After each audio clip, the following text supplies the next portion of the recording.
What is going on, guys? It is Wrestlelamia here, back with some more news. Join us now as we look at the wildest news stories and rumors you need to know, including Goldberg furious with WWE, Goldberg apologized to Gunther, the real reason WWE have dropped Travis Scott, Michael Cole has been called out, The Undertaker makes his return to WWE, Goldberg stops his son from signing a WWE deal, and much more. Be sure to subscribe and hit that notification bell for daily wrestling videos, and follow us on Facebook for exclusive lists. Also check out our new videos on Wrestlelamia XL. Now let's see the intro and get straight into our first story.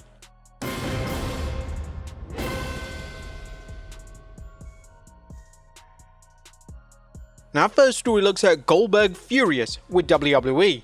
Now our top story today takes a look at a new interview from Goldberg, and the WWE Hall of Famer is livid with WWE with how they handled his final matchup versus Gunther at Saturday night's main event. During his interview with Ariel Helwani, Goldberg would state that he wasn't thrilled with his retirement match taking place on a TV special, and he wishes it could have taken place at a premium live event. Yeah, I can't say I was too thrilled about part of that. Saturday night's main event, live TV in Atlanta. You always have your dreams of how you're going to do things, and ultimately, to have a little bit more control over the time and the space would have been much more preferred. Let's just put it that way. To be given that opportunity on such a special show with the lineage of the show to be able to go against the World Heavyweight Champion Gunther, it was an honor and a privilege to be given that opportunity. I had to make the most of it. But as expected, Goldberg had a big issue with how WWE cut off his retirement speech, and according to Goldberg, he can't spill the behind the scenes information relating to this until 2 weeks' time. Yeah, absolutely. They cut me off in friggin' 20 seconds with a microphone in my hand.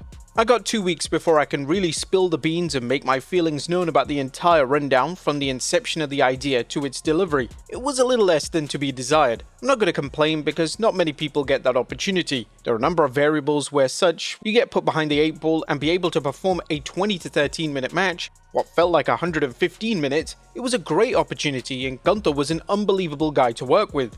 Now this heavily implies that Goldberg has an NDA in place with WWE, and when the NDA is over, Goldberg will likely spill the beans via his podcast as to what really went down at Saturday night's main event.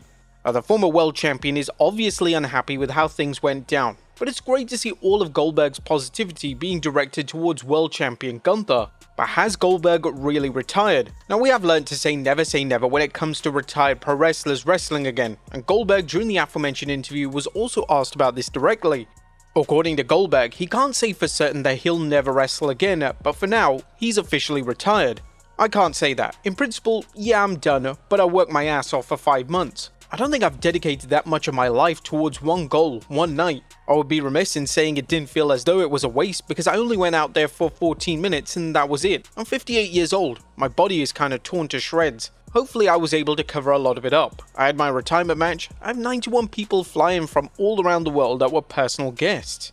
Now Goldberg would also state that wrestlers only truly retire when they're dead, so is this his way of keeping the door open for a potential return down the road? Goldberg's training for the match with Gunther was rather strenuous, and he was reportedly injured during that training, so him committing to another match again would be highly unlikely. But with that being said, future appearances and cameos aren't completely out of the question. The Hall of Famer also revealed during the interview that WWE wanted to sign his son Gage to a WWE NIL deal, but Goldberg put a stop to it due to the money being so low. Goldberg mentioned on the interview, they tried to give him an NIL deal, but when I found out how much they were going to give him, I put the brakes on that one, but they would be ignorant if they didn't have an idea that it could be his future. Now this will likely draw new attention to the WWE NIL contracts, as Goldberg being forced to step in to prevent his son signing the deal is a terrible look for the company. However, one legend's son who has signed a deal is Brock Rechsteiner, the son of Scott Steiner. Next up, why Goldberg apologized to Gunther. One of the more controversial spots of the Goldberg vs Gunther matchup saw Goldberg laugh upon receiving those deadly chops by Gunther, as some fans believe that this made the world champion look really weak, and according to Goldberg during the interview, he wanted to apologize to Gunther as he never meant to downplay the move. I just really apologize. I laughed when he chopped me, but I didn't know what to expect. You know, you feel those chops throughout your career a little bit, and they're loud, man, and it looks like they hurt. I thought it was gonna hurt more, that's all, and it just startled me. And I didn't mean to do that. I really apologize, because I didn't mean that. That's not a rib. I'm trying to, downplay his move, but it just caught me off guard, and I completely broke character. Gunther is a name that is known for his physicality in the ring, but Goldberg was evidently caught off guard that his offense is incredibly safe and didn't hurt. This is one of the reasons why so many top names want to work with the Ring General, as he lives up to the Ring General moniker every time he steps foot in the ring. The real reason why WWE dropped Travis Scott. Now, Travis Scott has mysteriously disappeared from WWE television, as Scott was a key part of the John Cena heel turn earlier this year, and he was an integral part of the finish to WrestleMania 41's main event. But now a report has shed some light on why Scott has been dropped by WWE. According to WrestleVotes Radio, Scott wasn't a quick learner for the business. Additionally, WWE could be giving him more time to get better in the ring before giving him a match or angle on TV. Now, Scott was rumored to be wrestling at Money in the Bank, but obviously that never occurred. Pro wrestling is an extremely difficult medium to delve into, and it's not something that you can just instantly be good at. It takes dedication and practice, and if you can't master the craft, it's definitely in WWE's best interest to give the rapper more time. Next up is Saturday night's main event, a failure for WWE. Now, on paper, Goldberg's retirement should have been a huge draw for WWE. However, the July 12th edition of Saturday night's main event on NBC drew 1,425,000 overnight viewers, according to Programming Insider. Sadly for WWE, this is the lowest rating for the TV special since the concept was brought back. Now, let's be fair, there was so much wrestling over the weekend that it's somewhat understandable why the show wasn't a massive rating success. But with that being said, fans have seen this year that this concept is basically a glorified episode of Raw or SmackDown. Whilst the show has big stars attached to it, it's not really presented as a must-see show. If WWE really wants to improve the ratings for the show, big changes need to be implemented, especially with John Cena's final match reportedly taking place at the final special of the year in December. Next up, WWE is high on this young star. Now, it's clear that WWE see Bron Breakker as an ex-face of the company. Breakker was forced to step up on Raw by taking center stage in the acclaimed Gauntlet match, and now it's been reported by Fightful Select that Breakker has received backstage praise for his work in the match.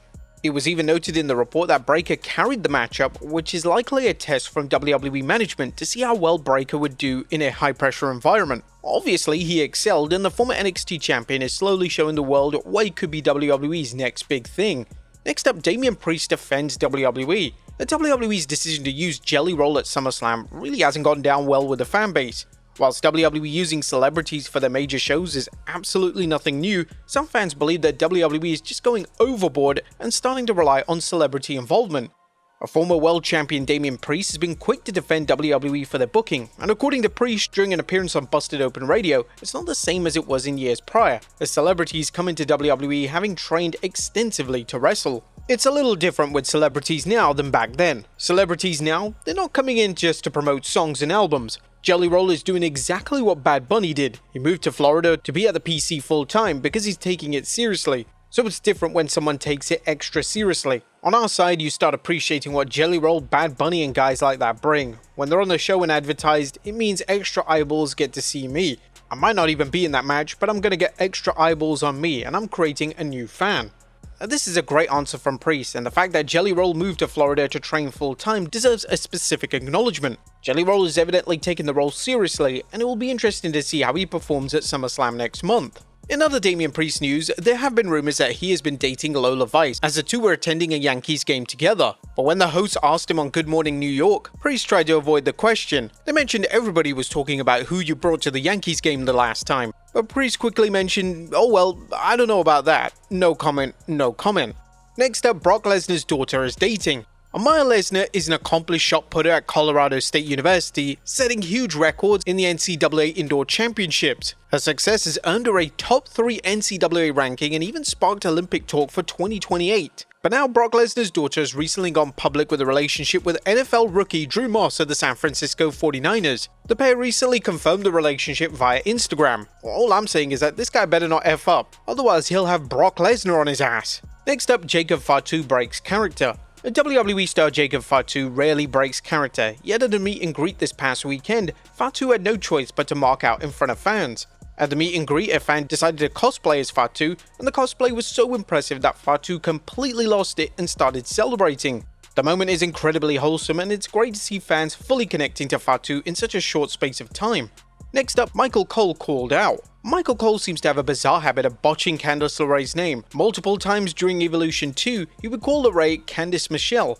Candice Michelle is a former WWE star, and LeRae has clearly had enough of Cole's botches and decided to call him out via Instagram. Hilariously, one fan in LeRae's comments suggested that LeRae should wear a "I'm not Candice Michelle" t-shirt. And Michelle herself has even addressed Cole's blunders by sharing a compilation via Instagram of Cole using her name. And finally, The Undertaker returning to WWE. Now, our final story today takes a look at a major return set to go down on next week's NXT. After a segment on this week's episode where Trick Williams confronted The Undertaker's WWE LFG team backstage, Undertaker posted on social media and indicated that he was coming to NXT next week to speak to Williams face to face. WWE would then make the face-off official, meaning that Taker will be live in the flesh on NXT television next week. Now, it's unlikely that this leads to the wrestling legend wrestling again, however it will likely lead to a member of The Undertaker's LFG team facing Williams whilst the dead man is at ringside watching on. Well, there you have it folks, the wildest news stories and rumors you need to know. Be sure to leave your comments down below, and I'll see you next time with some more wrestling content.